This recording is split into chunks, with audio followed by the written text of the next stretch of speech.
How's it going, everyone? From far and wide, Marvel fans alike, and not. We're here today to talk about the new Marvel show, Echo. Yeah, don't worry. I watched all of Echo for you, so you don't have to do it yourself. Because I don't know if it's something you need to sit through, I'm gonna be honest. We're gonna start just going right in.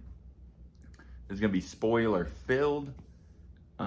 So if you actually want to watch the show, maybe don't watch this video because we're going to be talking all about it. The show starts off with a good grabber.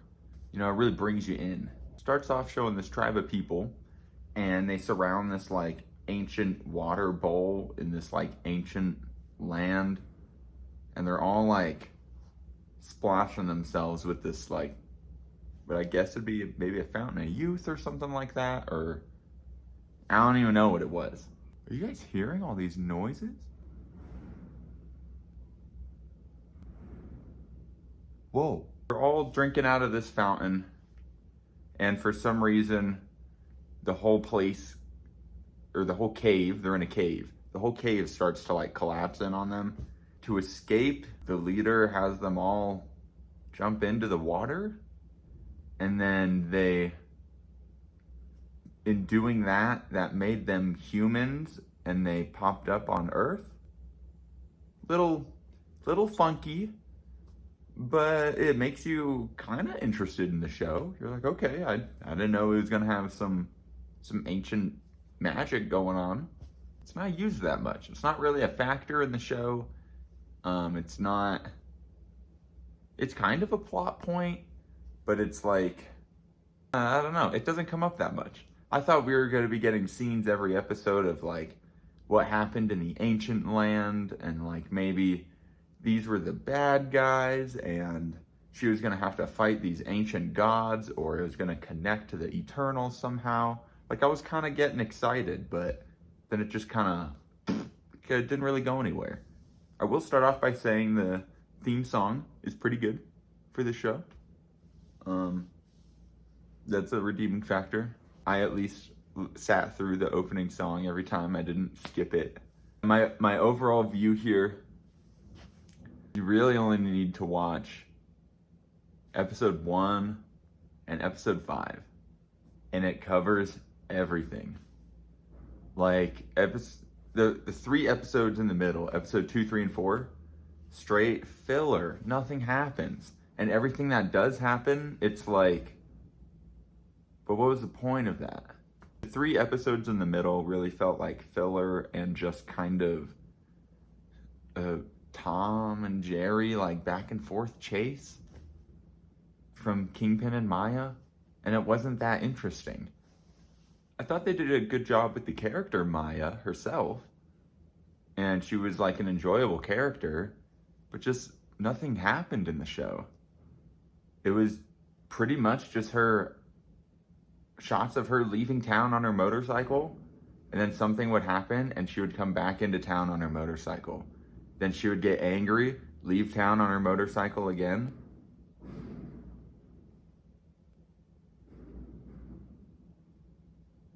Something would happen and she would come back into town again on the motorcycle. It's like, how many times can you leave and come back into town on this motorcycle?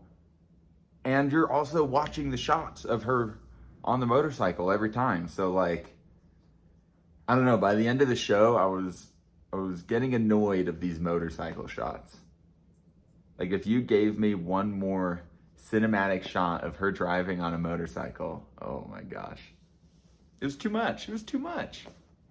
Yeah, episode 1 was really good, but that's because I think they needed to like get viewers for the show. Because if it wasn't, no one was going to watch the rest of the thing. So episode 1, you have, not only do you have Hawkeye show up as Ronin whoosh, with the sword, and he kills Maya's dad, but you also have a fight between Maya and Daredevil, which is really cool. And Daredevil's badass. I really think the new Daredevil show is going to be good. I don't know. I hope. Yeah, so it felt like episode 1 was a big kind of teaser of, hey, we have Hawkeye, we have Daredevil, there's Kingpin, there like all these characters sprouting up, and then they're just gone the rest of the show. So it's a big, it's kind of like clickbait. They kind of clickbait you. I think one of my big issues is Maya really wants to kill Kingpin, but every chance she has to kill Kingpin, she gets angry and like leaves. And it's very confusing. So like, if you've watched Hawkeye, at the end of Hawkeye, she shoots Kingpin in the head and she's like, I finally killed him, thank God. Which if you read the comics, you know he's not dead. So he comes back and confronts her again. And she has a gun to his head. And she just, I don't want to. Mumbo Jumbo happens. She wants to kill him again. Goes to confront him again to kill him again with another gun to his head. Decides not to kill him again. It's like, woman, I understand this is like your uncle, but you're killing me here, dude. You're not killing Kingpin, you're killing me. And then the big end finale of the show, the big final fight, chump change, man. I don't want to be mean or anything, but if that's how you think a finale fight should be, we got to have a discussion, like pronto. So the finale fight, Kingpin has Maya's aunt and her like childhood best friend captured with like some thugs, and Maya is also surrounded by a lot of thugs, and Kingpin's there, and all Maya does is, so the whole point of the Echo of the show is Maya gets strength from her ancestors when she needs it, and they echo through her. So that's kind of it. That's the whole point of the Echo. So she gets these like little swirls on her hands, and she becomes like kind of strong, and she's able to give it to her aunt and her best friend, and so they like, no joke, like 2-punch all the Kingpin guards, like instantly done for, not even a challenge, nothing. Kingpin, no challenge, dude. Kingpin ain't no challenge. This is Echo we're talking about. She sends Kingpin back to his like childhood. But I will say, Kingpin's backstory was really good in the show. So every time they gave bits of his backstory, you were intrigued and you were loving it. But based on the way the finale ended, they're gonna use this show as you have to go watch Echo to learn stuff on Kingpin for the next thing Kingpin's gonna be in, or something. You know, like, I don't know. It's like when the Marvels came out and you sat here like, do I have to go watch Miss Marvel to watch the Marvels? So the very last thing after the credits, it shows Kingpin in his plane because, oh, I forgot to mention, even though Maya was like mind controlling him and sending him back to his childhood and making him relive stuff, she decided not to kill him again. So Kingpin's on a plane, chilling, and he turns on the news, and the news goes, man, New York really just needs a brawler of a presidential candidate. They really need someone who will just get down and dirty for the people. Hinting, Kingpin is going to run for mayor of New York, and the whole next big Marvel arc will be a Kingpin arc. So you'll have probably Daredevil Born Again connected in the Kingpin arc world, and then you'll also have Spider-Man 4 probably connected in the Kingpin arc world as well. The question will be, does it end there, or do they try and make Kingpin like an actual problem? And are they shifting maybe all the Kang energy into Kingpin because we love Kingpin? And maybe he's the next big bad and teams up with another big bad for the replacement Kang Dynasty Avengers movie?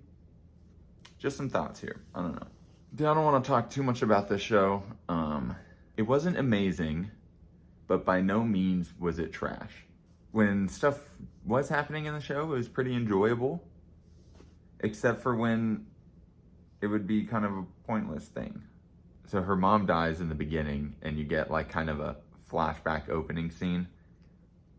And some mobster cut her brakes, right? Because her dad's in the mob, Kingpin mob. You know how mob goes.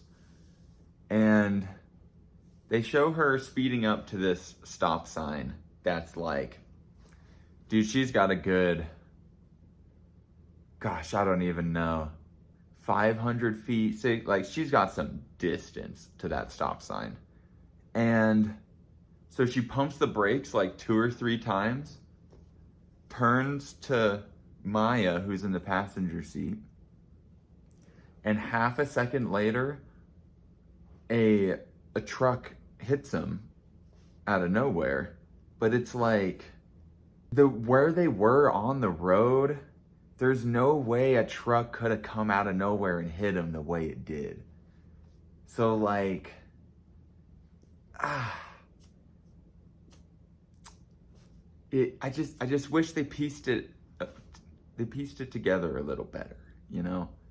It felt a little sloppy at times, is all I'm saying. Like, why not have it be, if you want it to be a mob kill, make it obvious it's a mob kill, you know?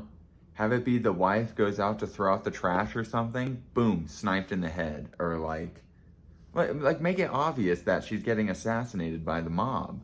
So as a viewer who's watching it, first of all, you get no context that Maya's dad is in the mob in the first place. So you see the brakes cut and you're just like, okay, this is kind of random.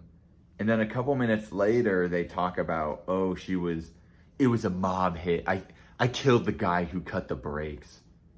And you're like, huh? Oh, okay, I guess that was a mob hit? It's just confusing. I don't know. But then in other points of the show, they're really brutal and they killed this bowler worker and he's bleeding out and like coughing up blood and it's pretty gruesome. So like, why not do something like that? Or I don't know. I'm just rambling now. All right, so I think the consensus here I have on this show is, if you're interested at all in watching the show, I suggest you watch episode 1 and you watch episode 5. All you're gonna miss between episode 2, 3, and 4 is her running around her hometown, talking to her old friends in her hometown, and her family being upset that she didn't tell them that she's back in hometown. So like, it's just, do we really need this for 3 episodes? You know, it's a little tedious. I think the only exciting thing about this show is it gives you a sense of direction at the end with the Kingpin stuff. So at least with Kingpin, you're like, oh, hey, there's something coming in the future. We can expect some more badass Kingpin moments of him being angry and maybe he's throwing Spider-Man around or something. Who knows? Oh, man. Well, I hope you enjoyed this spew of emotions on, or should I say echo of emotions on Echo. I hope Marvel gets a lot better, because I'm still not excited for it. I watched this because it was out and there's nothing else out right now. I wasn't sitting here like, holy shit, Echo comes out tomorrow, I gotta we can't miss Echo, the Echo premiere, we have to finish Echo. If I wasn't a diehard Marvel fan, I wouldn't even attempt to watch it, I don't think. Oh, last thing I want to talk about. I've noticed with Marvel shows, why can they not keep a consistent time throughout the episodes? So episode 1 of this show is 51 minutes, so it's an hour long. Episode 2, 46 minutes, so you're losing a couple. Episode 3, it's 41 minutes. You're like, whoa, okay, going down a little more. Then episode 4, it's 39 minutes. You're like, okay, shaving off a couple more. And then the finale is 36 minutes. Like, what happened to the 50-minute episode? Like, did you just run out of content as you went through the show? Or, like, I don't know. It's just a little sloppy, I guess. Dude, compared to a show like The Boys, where every episode is consistently the same length, every season's the same length, like, it's very consistent. Just another thought. I guess let me know if you guys watched Echo and if you felt the same way. I would be surprised if I find other people who watch this show, but you never know. I hope you guys have a great rest of your day, and I'll see y'all in the next one. Thanks for watching.